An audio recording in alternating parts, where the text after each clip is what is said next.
So you talked about dreams and plans and how they're different. How does someone, I feel like there's a mental barrier in between actually taking action and finding the mentors and stuff. How do you break that barrier? Is that through watching like your content online? Well, it's interesting about watching content because watching content can be a double-edged sword. You can learn a bunch of things, and everyone at home here, I like to feel like they're getting value and they're learning things. But there's also the other edge of people who feel like if they just watch a bunch of shit and do nothing, that they're taking action. They feel better about themselves, but they're not actually taking action. You know, so you have to balance the two carefully. Ultimately, it's going to be action that shapes your world. Ultimately, you're going to have to do something. So if you're watching something, you should be very conscious of what it is. I mean, I've created my reality. Absolutely. I've cut out all bullshit in my life. Like I don't have TikTok installed on my phone. I'm banned. So I don't have anything. I don't have anything installed on my phone. I don't absorb any bullshit, fucking random entertainment. I don't watch any podcasts of anyone else. Like nothing. I don't need to. Obviously, you watch the Strike It Big podcast. Of course. Sorry, I watch Strike It Big podcast. But I get a daily report at the end of each day and spend 4 minutes analyzing. I get what I need in 4 minutes. Read the piece of paper, boom, done. So I've tried to be very, very efficient with it. But yeah, you have to be careful if you just watch too much content. Like you guys have a website, right? And you teach things. I have a website, I teach things, whatever. If you watch this podcast and you've genuinely learned things from it, then you should be on one of the two websites by the time the end of the conversation ends. If you're going to watch the podcast and go, yeah, they're all pretty smart. Anyway, then you've wasted your time. I get it in the comments where people have got what you've said. They've got it. And they reply to you, I've got it. My reply is, well, action it.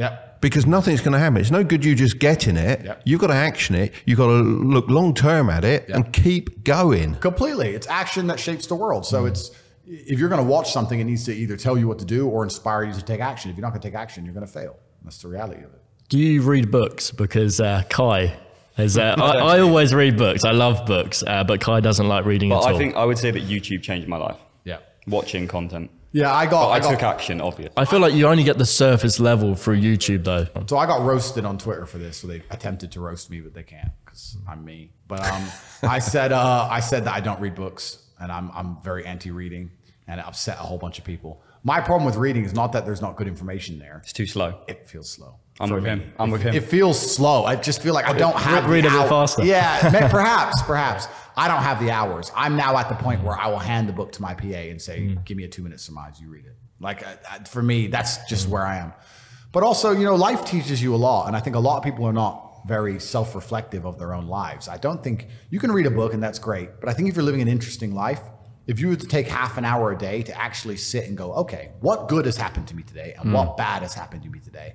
Why have those things happened? And how can I prevent them from happening again? Most people don't, that kind of crap doesn't even cross their minds. Like every day I will sit at the end of the day and go, what bad has happened to me today? How did that happen? Did I get caught slipping was I on the street and some guys come up to me and it could have been a dangerous situation? Like how could I genuinely have improved my reality? And you can self-reflect and teach yourself everything. But that's total ownership of your life, isn't it? But you have to have. But a lot of people don't. You have to have ownership of everything good that's ever happened to you and everything bad that's ever happened to you. I have complete ownership for the fact I was canceled. I don't sit there and go, oh, they're lying about me. Yes, they're lying, but I still own it completely. They're lying about me and they're talking shit, but I own it and I took responsibility for it. And I sat there and I took absolute accountability and I thought, okay, how can I turn this in my favor? And I beat them.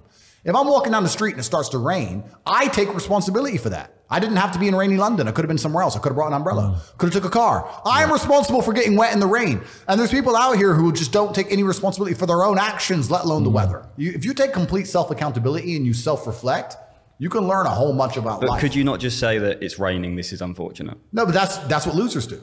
It's raining. I'm unlucky. You got told. But that's what they'll say. I got wet because it rained, not my fault. Whereas I'll say I got wet because I did not prepare for the rain. Didn't check the app. I didn't get an umbrella. Correct. Didn't wear the right clothing. Correct. You knew where you were. You were in England. It was going to rain. Correct. And I will punish myself for that. And I'll make sure it doesn't happen to me again. I will sit and actually consciously think about it. There's been times I've lost my car keys or something ridiculous and wasted 20 minutes of my life. And I'm furious. And I will make sure that never happens again. I'm conscious with systems about stupid shit, so I don't make mistakes ever. Do you know what? I get exactly the same thing. I beat myself up about things exactly as you're saying, and people tell me you shouldn't be beating yourself up about it. It's just one of those things, but I do, and because I beat myself up about it, it don't happen again. That's it. If you don't sit and pay conscious attention to it and give it conscious effort, you're not going to learn. I think there's a difference between beating yourself up and then looking at it and thinking, how could I have done that differently? No, that's why I say that. I beat myself up because I think, you know, know, why have I put myself in this situation when I shouldn't have done? Yeah. You know, and because I look at it and dissect the situation that I'm in,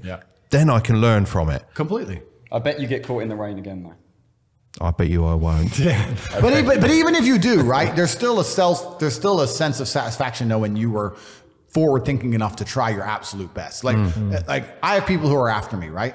If they catch me and I end up getting murdered, for example, heaven forbid, I feel happy. I had a 7-man security team and an armored car and I did my best. Like took the precautions. Yeah, but if I'm just walking around like a dummy and then they get me, then it's a different scenario, right? So it is what it is. You have to self-reflect. And I think that, yeah, reading's great, but if you take some time to look, I get this all the time. People say, oh, my girl left me. Why?